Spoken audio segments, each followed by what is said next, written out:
This is heart number 2 from our online congenital heart disease laboratory.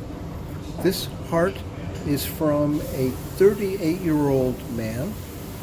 He was born with Down syndrome, trisomy 21, and did not have any surgical correction.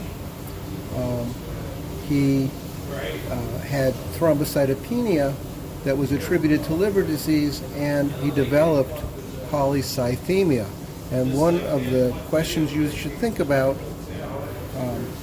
is, why was he developing polycythemia? You should also think about what are the most common congenital heart lesions in patients with trisomy 21. This heart is a very large heart. If you think the average adult heart is about the size of your fist, you can see I have an average size fist, I think, and this heart is much larger than my hand.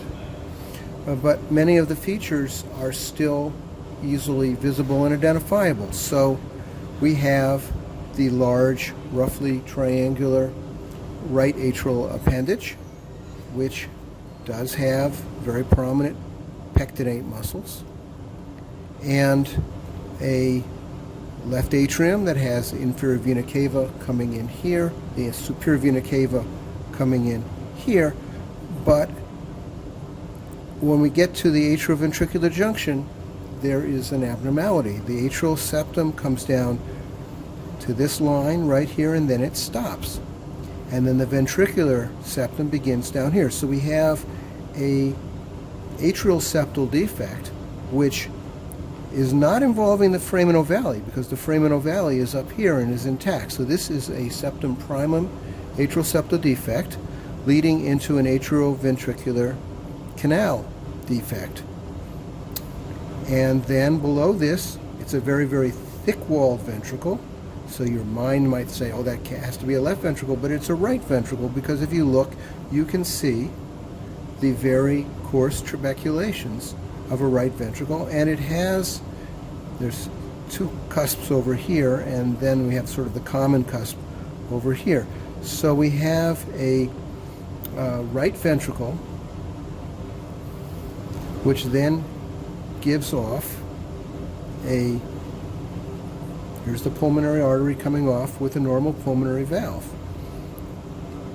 Seen from the left side, here is the skinny left atrial appendage coming into a left atrium and the other side of this very irregular defect.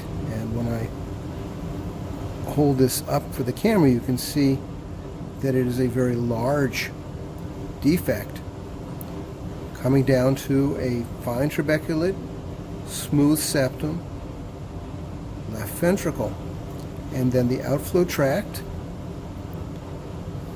is right here. You can see there is valvular continuity between this common valve and the aortic valve right here. So there is infundibulum on the right, there is no infundibulum on the left. And then the outflow tract from the pulmonary artery has another abnormality in it, which is there is a very large thrombus in his pulmonary artery, and this is probably not an embolus. This is probably an in situ thrombosis. And you think about Virchow's triad and think about why this patient might have a thrombosis in his pulmonary artery, and which would also feed in with why he's got particularly prominent pulmonary arteries on the cut surfaces of his lungs. And this, in fact, also connects to the question I asked earlier about why does he have polycythemia. So I'll leave you with that, and we have a patient now with Down syndrome and atrioventricular canal defect.